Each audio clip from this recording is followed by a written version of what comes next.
Sejam bem-vindos, este é o terceiro episódio do podcast Notas Fotográficas. Hoje não tenho convidado, porém não estou sozinho.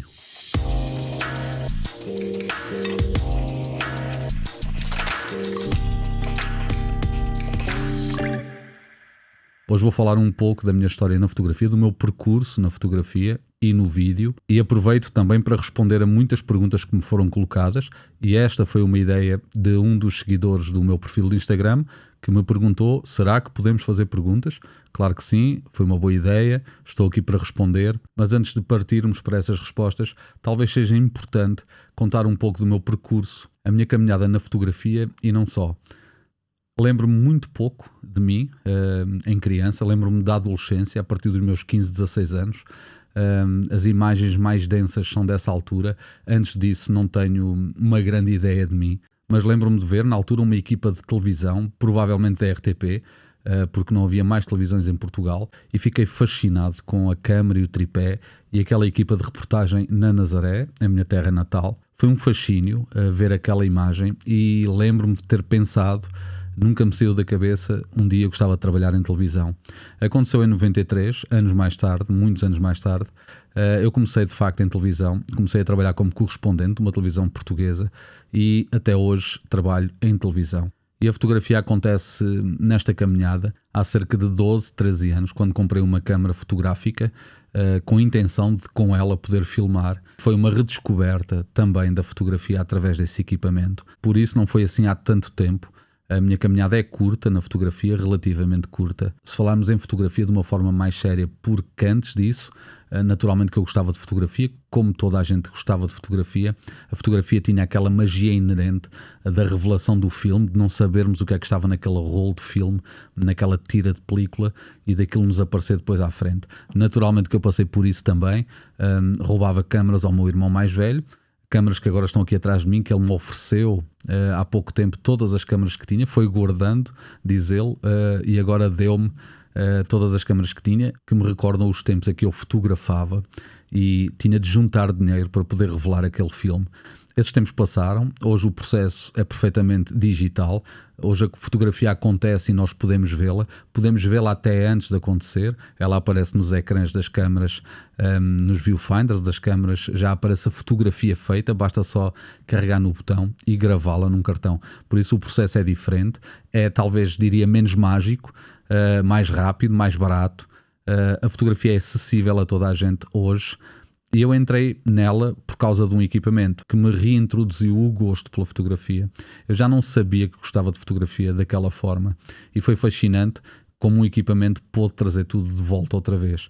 E dediquei-me mais à fotografia, cada vez mais, e estou cada vez mais dedicado. Esta dedicação não sei porque é que acontece, talvez eu esteja a ficar mais velho, as câmaras de televisão são mais pesadas, se bem que também já não é preciso câmaras de televisão para fazer televisão, mas são mais pesadas, as câmaras fotográficas são mais leves.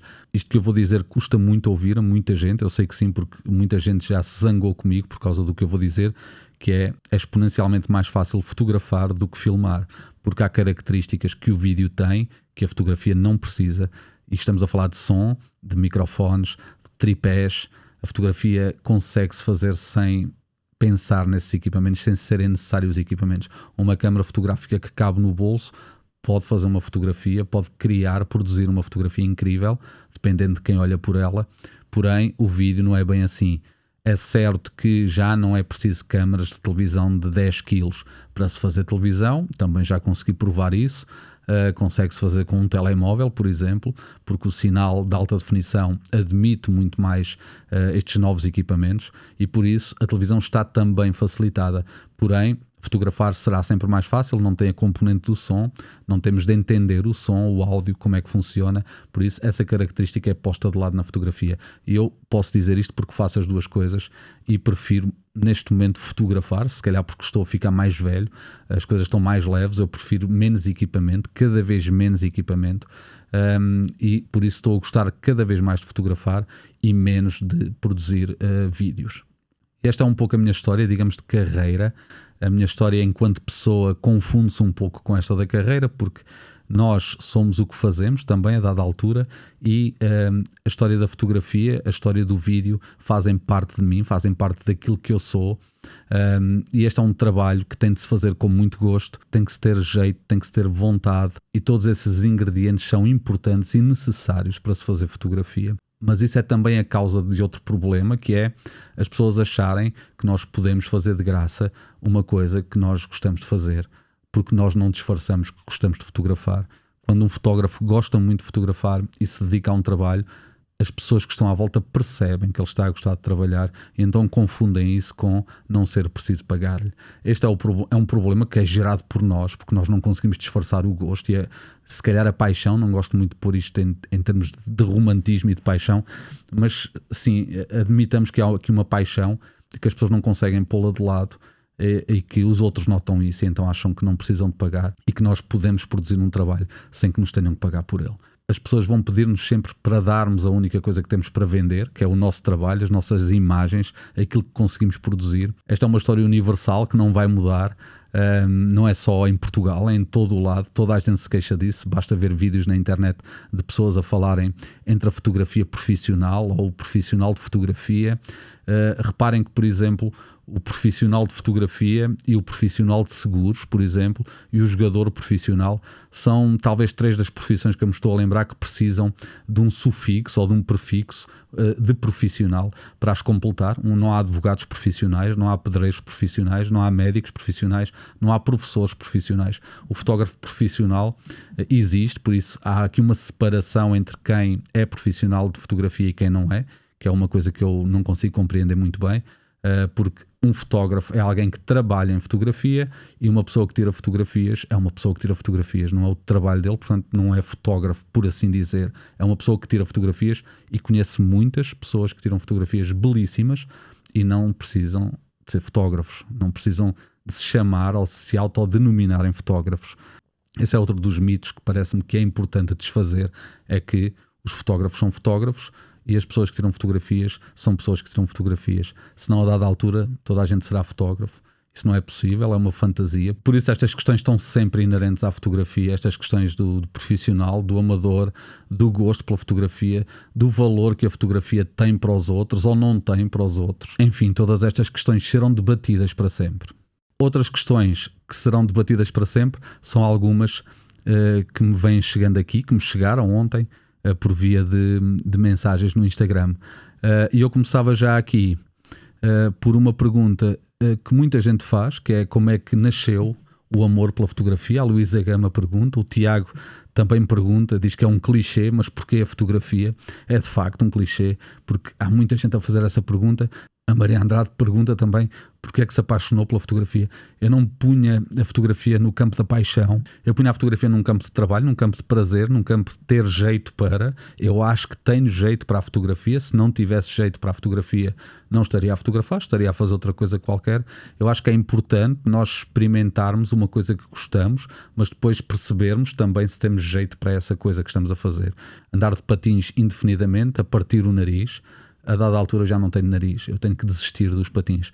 Não há mal nenhum em não ter jeito para uma dada coisa. Eu adorava saber andar de patins, mas não sei. E por isso não há aqui uma paixão. Eu diria que não há aqui uma paixão, há aqui um gosto, há aqui um jeito. Se calhar foi naquele momento em que vi a tal equipa de televisão quando era miúdo. Porquê a fotografia? Pois não sei, porque não a fotografia. Essas questões são sempre muito complexas, são sempre questões para as quais não há resposta, ou pelo menos não há respostas erradas. Todas são válidas. Por isso é a fotografia, porque é aquilo que eu agora me apetece fazer, é aquilo que eu quero fazer, é aquilo que eu acho que consigo fazer. A Carolina faz-me uma questão sobre se gosto mais de fotografar pessoas, objetos ou lugares. Eu não faço distinção nas fotografias. Eu fotografo o que eu vejo. Não existe na minha cabeça o conceito de fotografia de desporto, fotografia de moda, fotografia de retrato, fotografia documental, fotografia do que for. Não há na minha cabeça essa ideia. Tudo o que eu posso ver, posso fotografar. Será preciso equipamento para fotografar especificamente certas áreas, enfim, certas atividades? Certamente que será. Certamente que não vou fotografar surf com uma lente 28mm. Já o fiz, até achei o resultado bastante curioso, mas provavelmente teria de levar uma lente adequada para aquilo. Mas isso são equipamentos, são ferramentas que nós usamos para poder tirar fotografias. Se bem que eu acho, se formos tendo uma ferramenta que usamos mais, nós vamos conseguir produzir o que quisermos com ela, porque há uma criatividade que nasce também, não diria da falta de equipamento, mas diria da depuração de coisas que já não precisamos. Nós a dada altura trabalhamos com um objetivo ou duas e não precisamos de mais nada para fazer quase tudo. É bom mudar uma roda de um carro com uma chave de rodas, mas é muito mais curioso e dará muito mais prazer se conseguirmos mudar a roda de um carro com uma chave de fendas. Se calhar é impossível isto que eu estou a dizer ou não, mas pelo menos a tentativa de o fazer, se conseguirmos, dará certamente muito mais prazer.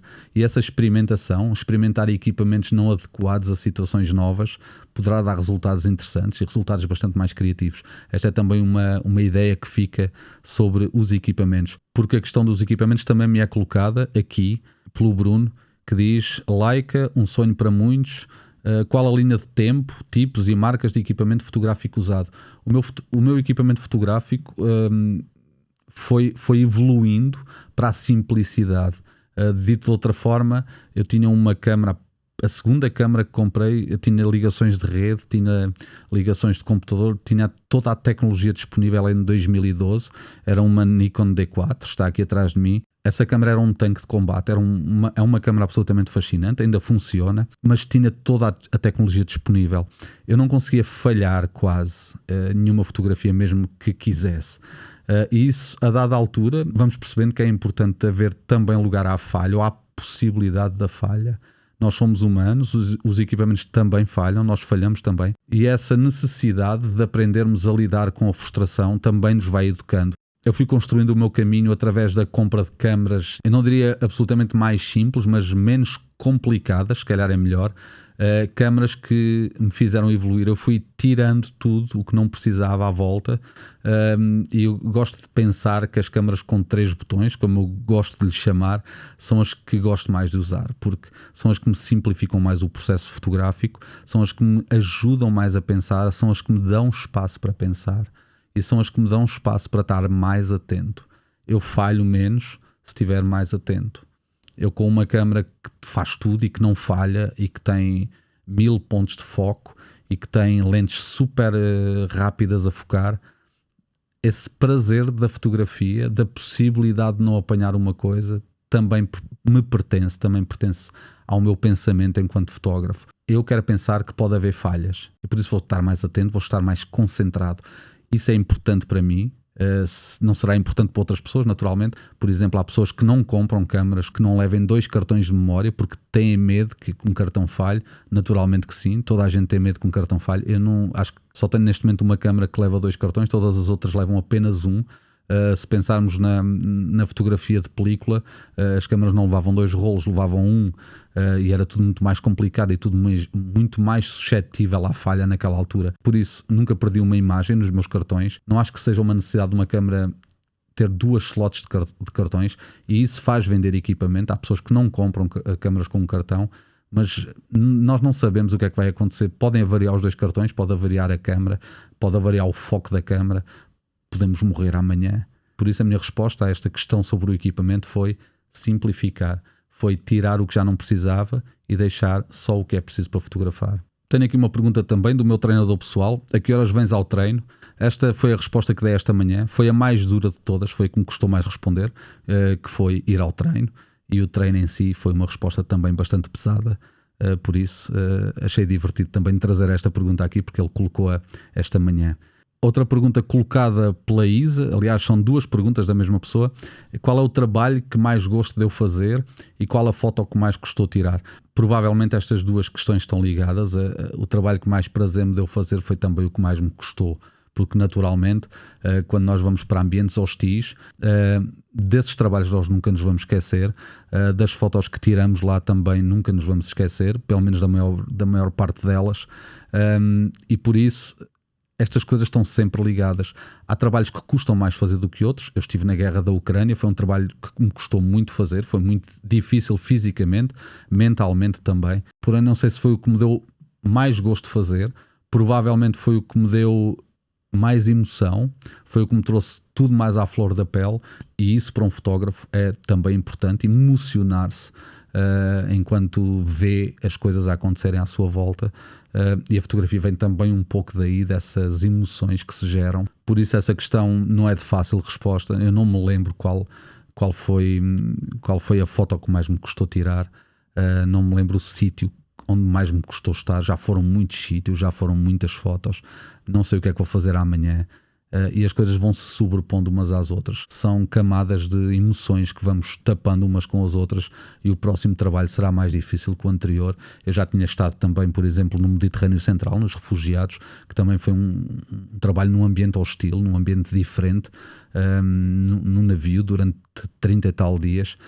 Foi tudo muito difícil, mas depois veio a guerra e sobrepõe-se a essa dificuldade. As emoções sobrepõem-se umas às outras, e a dada altura nunca podemos dizer qual é que foi mais difícil fazer. Esta questão da guerra é também abordada pela Gusha, que me pergunta se ser fotógrafo na guerra da Ucrânia foi gratificante.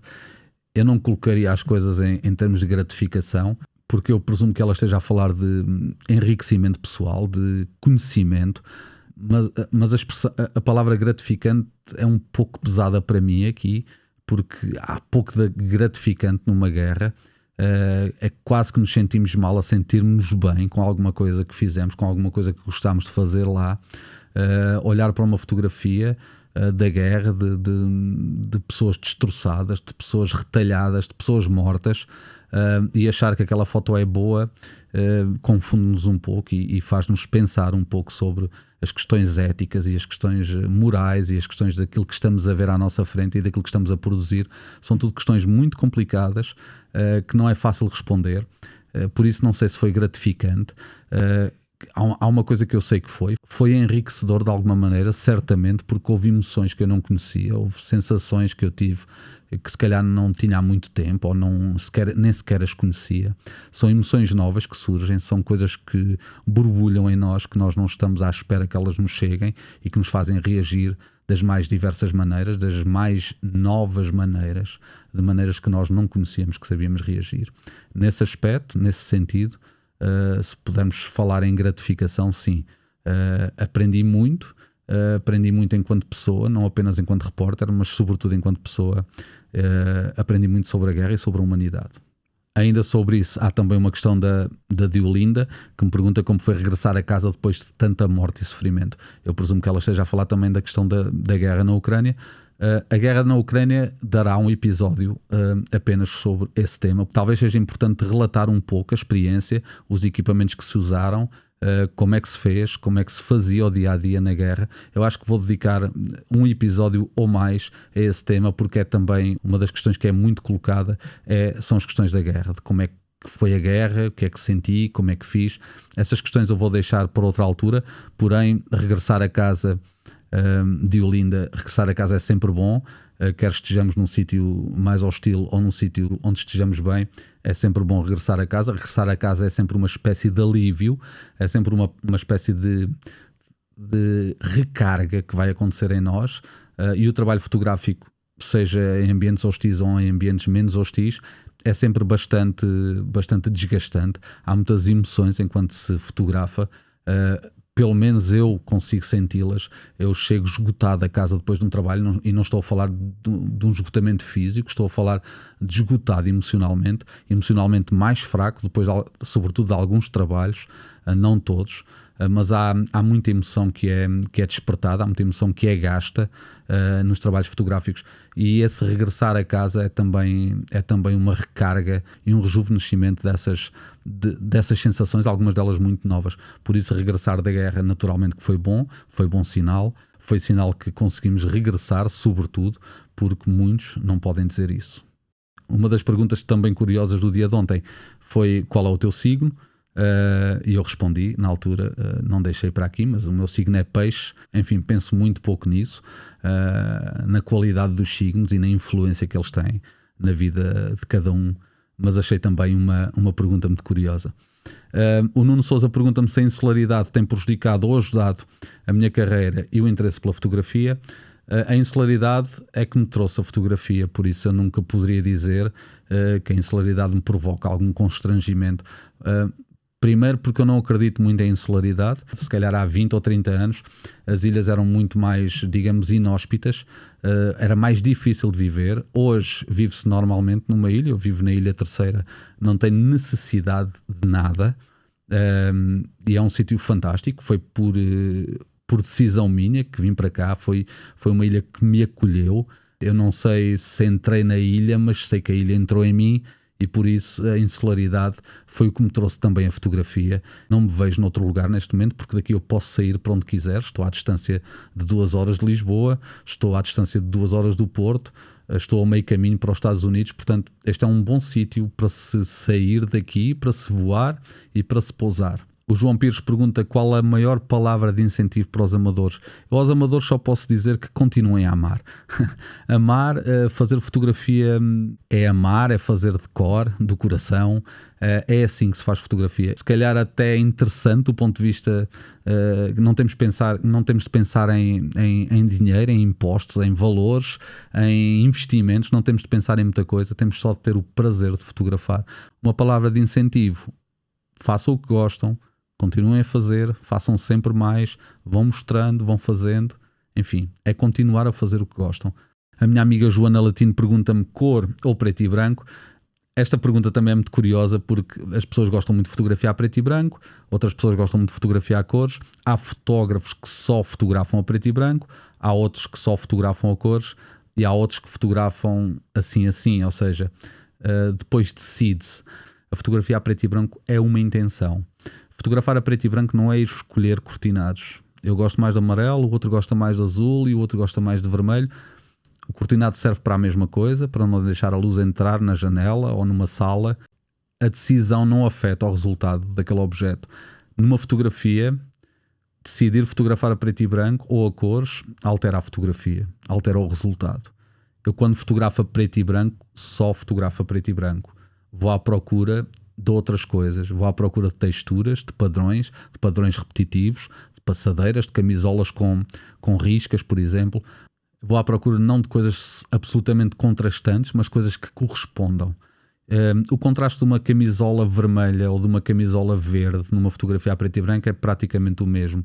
Porém, umas riscas numa t-shirt ou um padrão numa pedra ou numa árvore a preto e branco pode ter um resultado muito curioso, pode ser mostrado de uma forma muito curiosa e pode ser experimentado pelo fotógrafo e pode criar uma nova abordagem ao fotógrafo, dar-lhe mais criatividade, dar-lhe um olhar diferente sobre as coisas.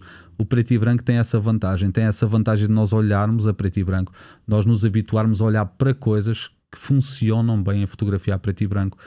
Tudo é fotografável a preto e branco, naturalmente, porque durante décadas o preto e branco surge como uma anomalia, como uma limitação da fotografia. Não havendo forma de fotografar a cores, as pessoas fotografavam a preto e branco. E não deixa de ser curioso pensar que o preto e branco e aquela nostalgia que ele gera, aquele romantismo à volta das imagens a preto e branco que as pessoas gostam naturalmente, a parte de uma anomalia, parte de uma limitação técnica. Não deixa de ser curioso esta relação.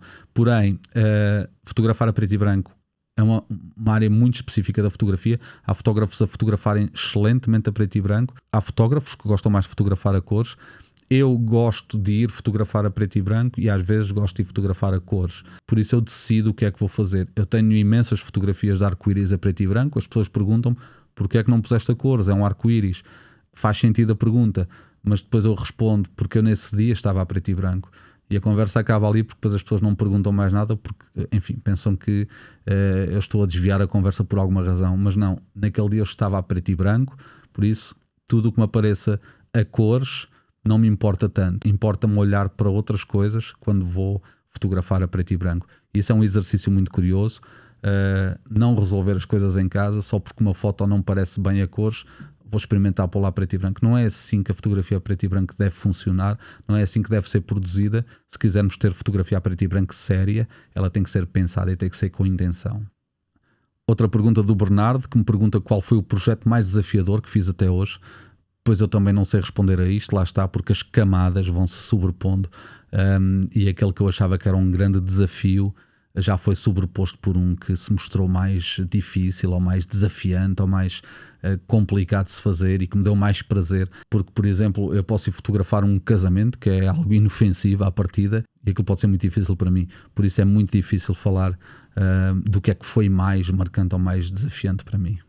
A última pergunta não é uma pergunta, como ela diz, a Isa diz que gosta muito dos podcasts, acha muito interessantes e dá-me os parabéns. Por isso agradeço a todos o incentivo que vão dando, das mensagens de apoio que vou recebendo são imensas, são muitas, é um trabalho difícil, eu não trabalho muito com guiões, a minha vida não tem guião, eu vou aceitando o que me vai aparecendo tanto profissionalmente como pessoalmente, nunca me habituei muito com guiões, apesar de eu saber que são importantes e que é importante fazer alguns planos, sempre foi assim que funcionei, sem grande rede, vou-me segurando à medida que vou caindo.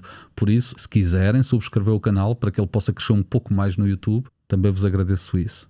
Muito obrigado e até à próxima.